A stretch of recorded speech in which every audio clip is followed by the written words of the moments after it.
ശബരിമല വിഷയത്തിൽ NSS general secretary G Sukumaran Nair സ്വീകരിച്ച നിലപാടുകൾക്കെതിരെ വീണ്ടും പ്രതിഷേധ ബാനറുകൾ പ്രത്യക്ഷപ്പെട്ടു. പത്തനംതിട്ടയിലെ തിരുവല്ല, പെരിങ്ങരയിലും കോട്ടയത്തും സേവ് നായർ ഫോറത്തിന്റെ പേരിലാണ് ബാനറുകൾ സ്ഥാപിച്ചിരിക്കുന്നത്. പെരിങ്ങരയിൽ പ്രത്യക്ഷപ്പെട്ട ബാനറിൽ ശബരിമല അയ്യപ്പസ്വാമിയുടെ സംരക്ഷണത്തിന് അണിനിരന്ന ആയിരങ്ങളെ അപമാനിച്ചുവെന്ന ആരോപണം ഉന്നയിക്കുന്നതിനൊപ്പം ബാഹുബലി സിനിമയിലെ കട്ടപ്പ ബാഹുബലിയെ പിന്നിൽ നിന്ന് കുത്തുന്ന ചിത്രവും ഉൾപ്പെടുത്തിയിട്ടുണ്ട്. കോട്ടയത്ത് നായന്മാരെ ചതിച്ച ചതിയൻ ചന്തു എന്നെഴുതിയ ബാനറാണ് സ്ഥാപിച്ചിട്ടുള്ളത്.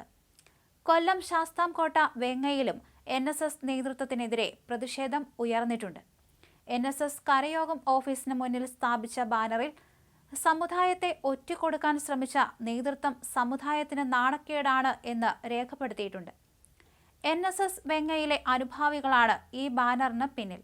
എന്നാൽ സംഘടനയുടെ പേരിൽ ഉയരുന്ന പ്രതിഷേധങ്ങളെ തള്ളിക്കളഞ്ഞ NSS general secretary G Sukumaran Nair സമദൂര നിലപാടിൽ മാറ്റമില്ലെന്ന് വ്യക്തമാക്കി. പ്രതിഷേധിക്കുന്നവരെ നേരിടാൻ സംഘടനയ്ക്ക് അറിയാമെന്നും അദ്ദേഹം കൂട്ടിച്ചേർത്തു.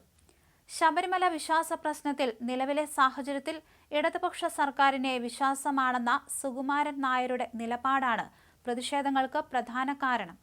അതേസമയം പെരുന്നയിൽ ചേർന്ന NSS പ്രതിനിധി സഭ ജി സുകുമാരൻ നായർക്ക് പിന്തുണ പ്രഖ്യാപിച്ചിട്ടുണ്ട്.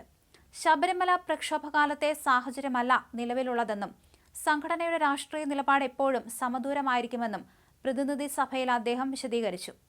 പ്രതിനിധി സഭയുടെ പിന്തുണ സുകുമാരൻ നായർക്ക് വലിയ നേട്ടമായി വിലയിരുത്തപ്പെടുന്നു.